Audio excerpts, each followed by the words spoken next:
하나님 말씀 마태복음 5장 13절에서 20절까지 말씀입니다. 마태복음 5장 13절에서 20절까지 말씀입니다. 한 절씩 교독하겠습니다. 마태복음 5장 13절에서 20절입니다. 한 절씩 교독합니다. 너희는 세상의 소금이니 소금이 만일 그 맛을 잃으면 무엇으로 짜게 하리요? 후에는 아무 쓸데없어 다만 밖에 버려져 사람에게 밟힐 뿐이니라. 너희는 세상의 빛이라 산 위에 있는 존재가 숨겨지지 못할 것이요 사람이 등불을 켜서 말 아래에 두지 아니하고 등경 위에 두나니 이러므로 집안 모든 사람에게 비치느니라. 이같이 너희 빛이 사람 앞에 비치게 하여 그들로 너희 착한 행실을 보고 하늘에 계신 너희 아버지께 영광을 돌리게 하라. 내가 율법이나 선지자를 폐하러 온 줄로 생각하지 말라. 폐하러 온 것이 아니요 완전하게 하려 함이라.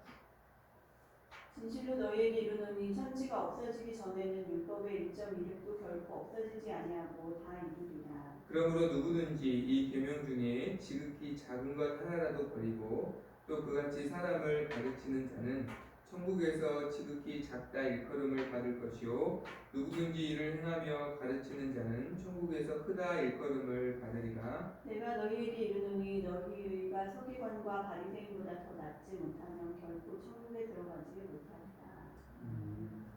예수님은 제자들에게 팔복의 복에 대해서 주님을 따르는 자에게 허락하시는 복에 대해서 말씀하시고 오늘 본문의 말씀은 그 제자들의 사명에 대해서 즉 정체성에 대해서 말씀합니다. 너희는 세상의 소금이며 너희는 세상의 빛이다 라고 말씀하시고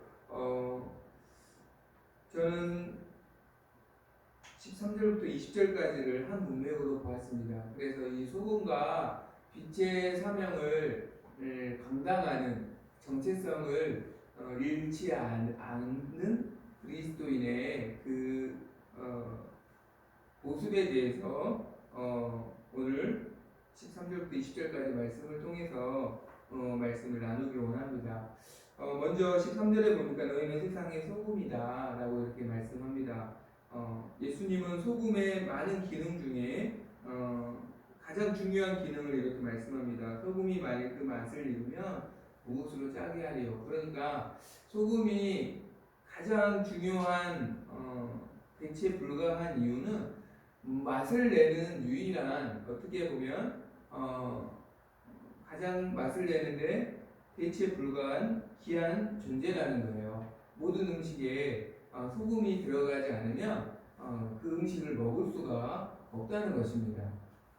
이것을 또한 대체할 수 있는 수단도 없다는 것이죠. 그러니까 소금은 모든 음식의 맛을 내는 아주 귀한 존재이다. 대체 불가한 존재이다. 또 더 나아가서 음식의 부패를 막아주고 보존하는 역할을 합니다. 그래서 바다에도 3%의 소금이 들어가 있다고 합니다. 바다에 그 3%의 소금이 바다를 썩지 않게 해주고 또 모든 바다에 있는 생물들을 보존해 주어서 본래의 모습을 생명력 있는 본래의 모습을 유지시켜 준다라는 것이죠. 너희는 세상의 소금이다 라는 뜻은 어떤 뜻일까? 사실 요리사가 어떤 요리를 만들 때 그 어떤 맛을 내겠다라는 목적이 있잖아요. 예를 들어서 짜장면이라고 하면 짜장면의 그 맛을 내려는 목적을 가지고 최선을 다해서 그 음식을 만들잖아요. 그래서 그 요리사가 나중에 음식을 완성하고 맛을 보았을 때 원하는 맛이 나왔을 때 손님께 나아갈 수 있는 거죠. 그렇죠? 마찬가지로 하나님은 이 세상을 지으신 분입니다. 이 세상을 하나님의 원하시는 목적이 있는 거예요. 그 목적대로 이루어질 수 있도록 쉽게 말해서 요리로 말하면 그 맛을 낼 수 있도록 하나님이 의도하시는 이 세상의 모습이 있단 말이죠. 이 세상이 목적이 있단 말이죠.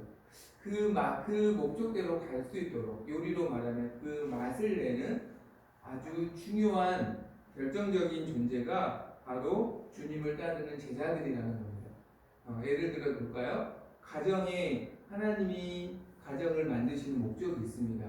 그런데 주님을 따르는 제자가 있음으로 말미암아 주님이 가정을 지으신 목적대로 그 가정이 만들어질 수 있다는 거죠.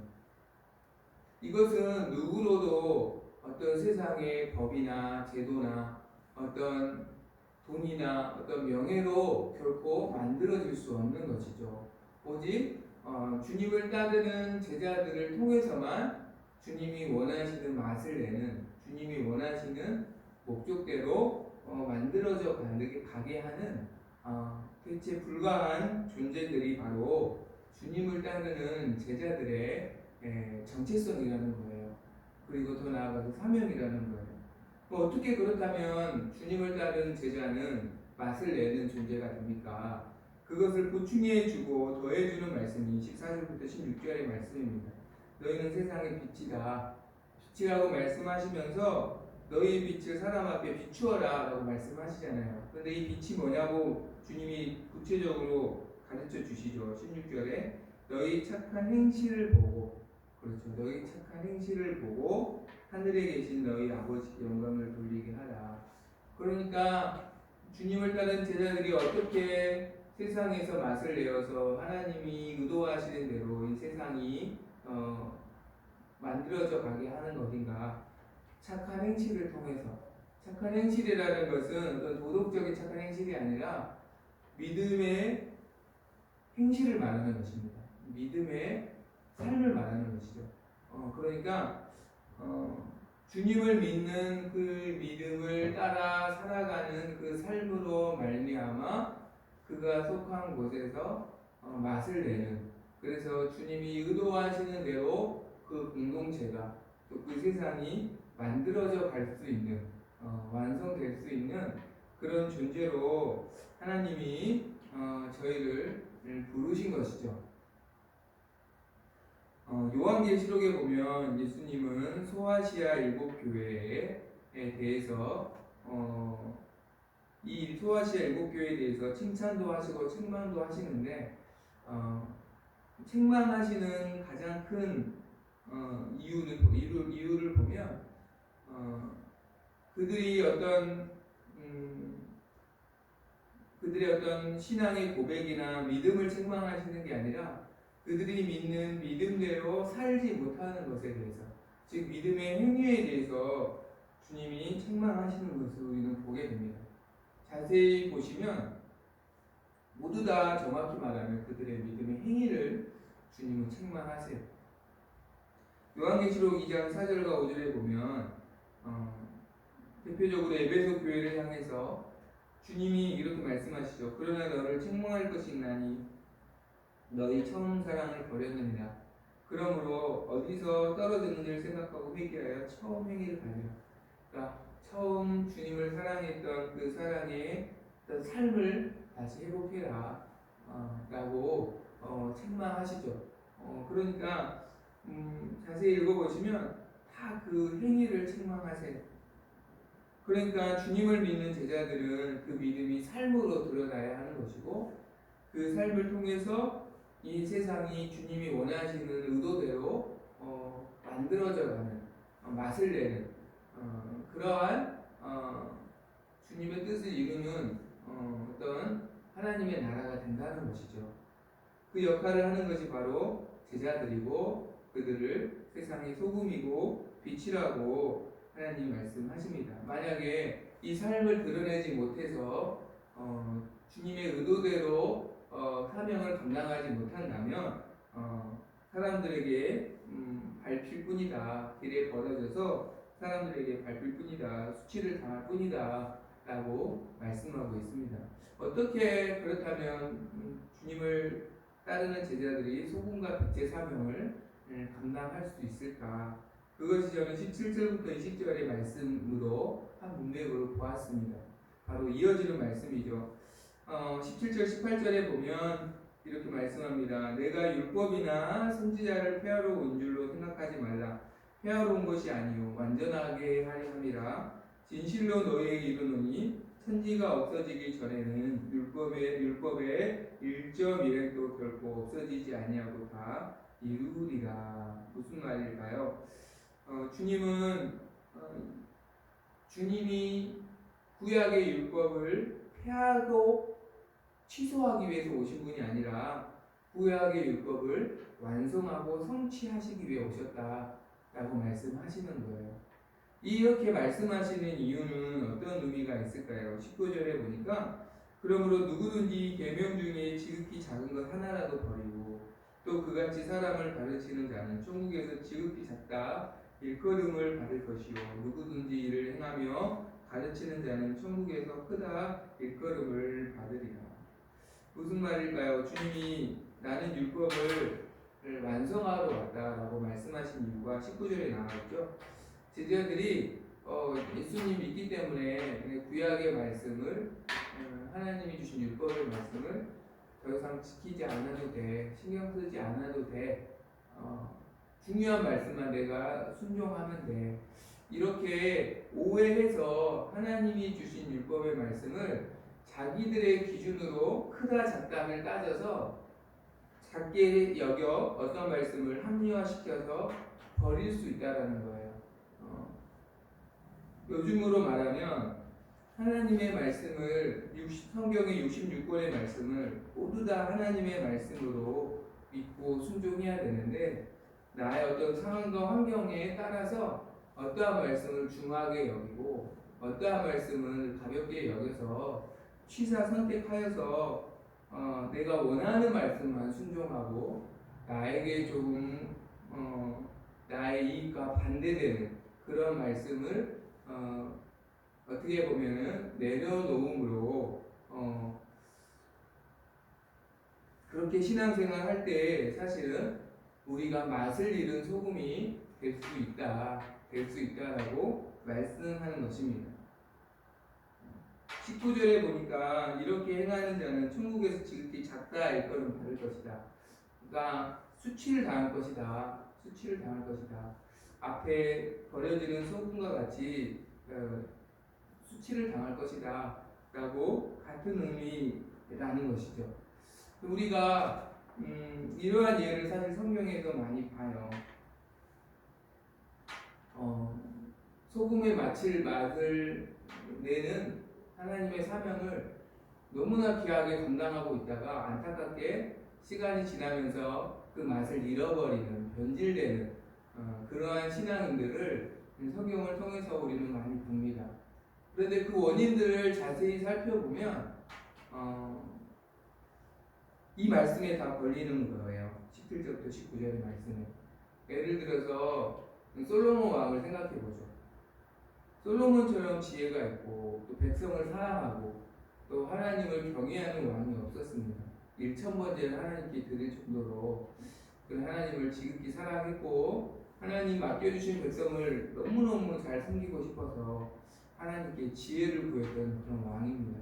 아주 귀한 믿음의 사람이고 하나님께서 감동하셔서 그가 구하지 않는 부와 명예 그리고 장수하는 것까지 하나님께서 다 주실 정도로 복을 받았죠.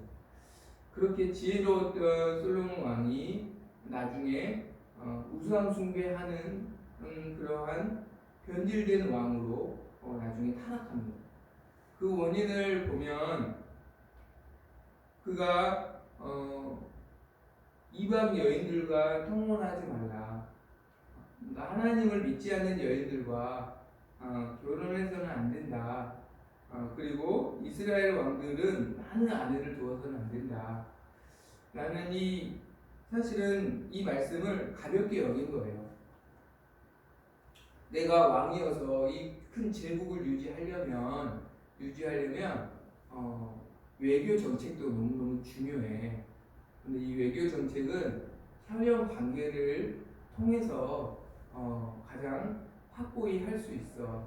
어떻게 보면 자기의 어떤 그런 상황과 환경에 맞춰서 하나님의 말씀을 지켜야 할 말씀을 가볍게 여긴 거죠. 이방의 여인들을 통혼해서는 안 된다. 그리고 이스라엘 왕은 많은 여인을 두어서는 안 된다. 결국은 솔로몬을 변질시켰던 것은 그 이방에 자신이 결혼했던 그 여인들이었습니다.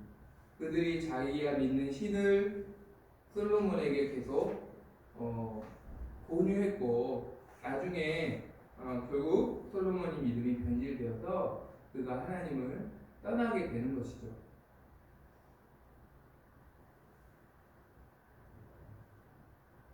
하나님 말씀은 내가 선택하는 것이 아니라 나의 기준으로 크고 작음을 따질 수 있는 것이 아니라 하나님 말씀은 내가 택한 게 아니라 하나님으로부터 받는 것인 줄 믿습니다.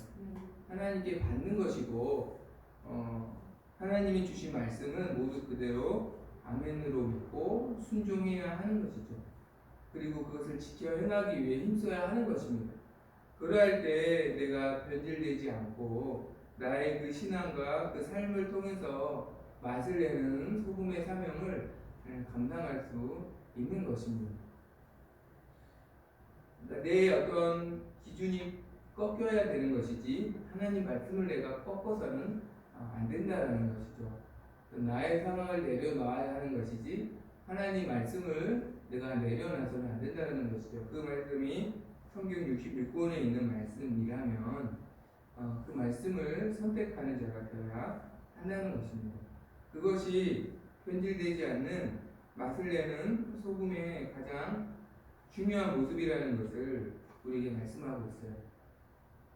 그리고 마지막으로 20절 말씀 볼까요? 내가 너희에게 이르노니 너희 의가 서기관과 바리새인보다 더 낫지 못하면 결코 천국에 들어가지 못하리라. 주님은 사실은 이 서기관과 바리새인보다 낫지 못하면 천국에 들어가지 못합니다. 엄중한 말씀입니다. 사실은 가장 주님께 책망을 받았던 사람들은 이 서기관과 바리새인들, 종교 지도자들이에요. 그런데 주님은 제자들에게 너희 의가 서기관과 바리새인보다 더 나아야 한다. 이것을 좀 더 와닿게 해석을 해보면 너희가 그들에게도 배울 게 있다라는 것이에요. 그러니까 사실 예수님은 완전하신 분이죠. 그러니까 예수님은 누구한테 배우실 필요가 없어요. 예수님은 완전하시기 때문에 예수님 오직 하늘 아버지만 그분이 따르고 본받은 유일한 존재이고 이 세상 누구도 예수님이 본받아야 할 존재는 없습니다. 완전하신 분이기 때문에. 그러나 그분을 믿고 따르는 우리는 불완전한 존재죠. 불완전한 존재고 불안정한 존재입니다. 우리는 그래서 항상 배우는 자가 되어야 하는 것이죠. 우리는 늘 내 자신의 믿음이 완전하지 않다는 것을 항상 인정해야 합니다. 그래서 모든 사람에게 우리는 배우는 자가 되어야 하는 것이죠. 예수님은 말씀하고 있어요. 서기관과 바리새인에게도 너희가 배울 게 있다. 그러니까 모든 사람에게 사실 배울 게 있다. 그들은 주님이 책망하셨던 존재들이잖아요.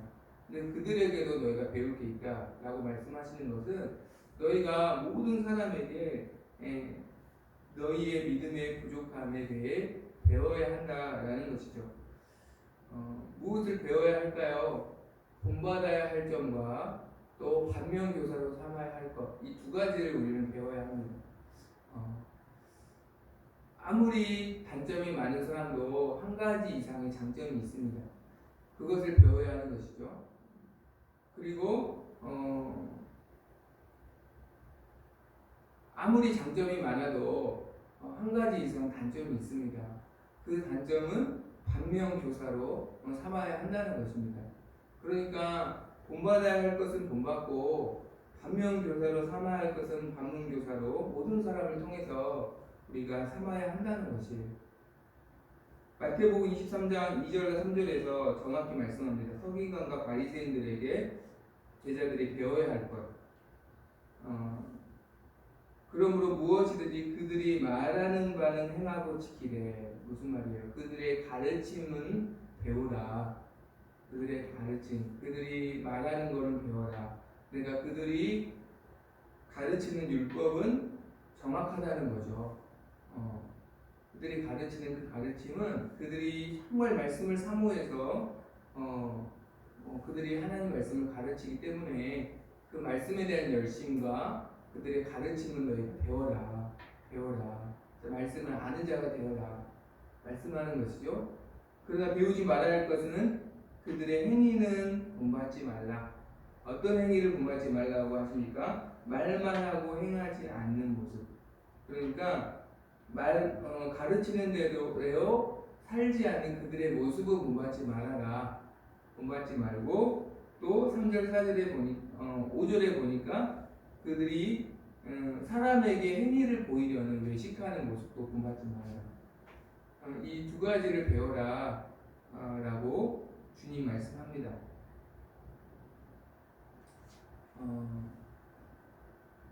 제가 말씀드렸습니다. 아무리 단점이 많은 사람도 한 가지 이상의 장점이 있고, 아무리 장점이 많은 사람도 한 가지 이상의 단점이 있다. 그래서 그 많은 장점을 배우고 단점을 반면교사로 삼는 자가 더 좋은 사람이 될 수 있다. 더 좋은 그리스도인이 될 수 있다. 라고 말씀드렸어요. 배워야 할 장점을 배우지 않고 배우지 말아야 할 단점을 배우면 굉장히 곤란해진 상황이 될 수 있다. 맛을 잃은 소금이 되는 거죠. 그러한 경우가 이스라엘 왕을 좀 보면 아하스 왕과 히스기야와 그리고 므낫세 이 세 왕이 할아버지와 그리고 아버지와 손자 관계거든요. 근데 아하스 왕은 우상 숭배했던 가장 악한 왕 중에 한 명이었어요. 이스라엘 역사 중에. 그런데 그 아들인 히스기야는 가장 위대한 왕 중에 한 왕이 되었어요. 근데 안타깝게도 그 다음 왕인 히스기야의 아들인 므낫세는 이스라엘의 가장 악한 왕으로 평가를 받습니다. 그래서 유다를 하나님께서 심판하신 이유가 므낫세의 악으로 인해서 심판하셨다 말씀하실 정도로 가장 악한 왕이 되었어요. 이게 어떻게 이렇게 됐을까? 히스기야 왕은 아버지의 악한 모습은 반면교사로 삼고 그 악한 모습 중에서도 아버지의 모습 중에서도 본받아야 할 한 가지 그것을 본받아서 물론 궁극적으로는 하나님의 말씀을 의지했기 때문이겠지만 하나님 말씀을 의지하면서 아버지의 단점을 본받지 않고 아버지의 장점을 본받아서 위대한 왕이 된 거예요. 그러나 므낫세는 이것을 거꾸로 한 겁니다. 아버지의 그 많은 장점 중에 하나를 그가 본받지 않고 아버지에게 있는 한두 가지의 그 결점들을 므낫세는 본받고 가장 악해져 보겠다는 거죠.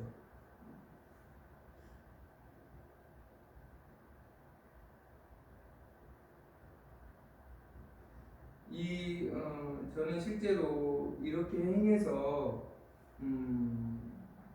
목회를 너무너무 잘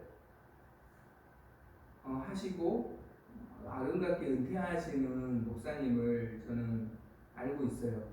그 목사님께서 실제로 설교 때 그렇게 말씀하셨어요. 자신이 부교육자 때 지금 대형교회 어떤 교회에서 부교육자로 생겼을 때 그 담임 목사님께 좋은 점을 배우고 또 연약한 부분은 반면교사로 삼아서 좋은 목회를 할 수 있었다 라고 말씀하시는 것을 저는 들었습니다. 참 이게 어려울 수 있지만 인간적으로만 우리가 반응하지 않는다면 좋은 점을 나도 본받기 위해서 힘쓰고 연약한 부분을 지적하고 비판하는 게 아니라 그것을 위해서 같이 아파하고 기도해주고 반면교사로 삼기 위해 또 나를 돌아보고 또 기도해 드리고 또 좋은 점을 내가 본받기 위해 힘쓴다면 그리고 주님을 따라간다면 맛을 내는 소금과 빛으로 더 맛을 낼 수 있는 그리스도인이 될 줄로 믿습니다. 그렇게 주님을 닮아가는 그래서 빛과 소금과 사명을 감당할 수 있는 우리의 삶이 되기를 소망합니다. 찬양 드리겠습니다.